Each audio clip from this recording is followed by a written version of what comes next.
Құрметті менің оқырмандарым, бүгін сіздерге жалқау мысық ертегісін айтып берейін.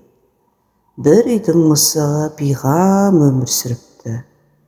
Қарны тоқ болғандықтан қимылдауға ерініпті. Жалқаулығы сонша, тіпті тұмсығының астынан жорғалап өтіп бара жатқан тышқанды да ұстауға зауқы болмапты.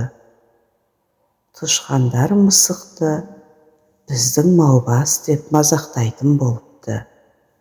Бір күні қожайыны үйіне 2-3 қап бидай кіргізіп, өзі сыртқа шығып кетеді. Сол кезде қаптағы астыққа тышқандар тұс-тұстан лап қояды. Көзді ашып жұмғанша қаптың тас-талқанын шығарады. Жылы жерде пырылдап ұйықтап жатқан мысық тынымсыз сытырлаған тықырдан оянып кетеді. Сонда қаптың жібін пытырлатып, қырқып, дәнді күтірлете күйсеп жеп жатқан тышқандарды көріп, оларға мәжірая қарап қойып, тамақ жеп жүрсіңдер ме деп орнынан қозғалмай жата береді. Орнынан тұрып, тышқандарды қуып жіберуге ерінеді. Қойшы, жіберсін деп жата береді.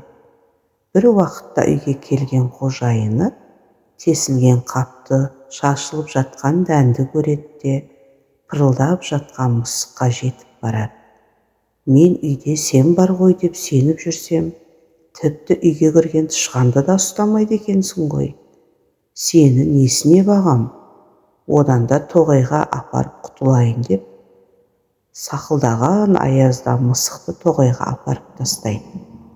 Осы кезде ақ қарға оранған тоғай ішінде бүрсіңдеп тұрған мысықты көрген сауысқан, жылы үйде жатып, дайын асқа семірдің, тышқан аулауға да еріндің. Енді қайтер екенсің? Қане, мынау қар басқан тоғайда тамақ тауып жеп көрші деп сықылықтап, әбден мазақтап күлген екен.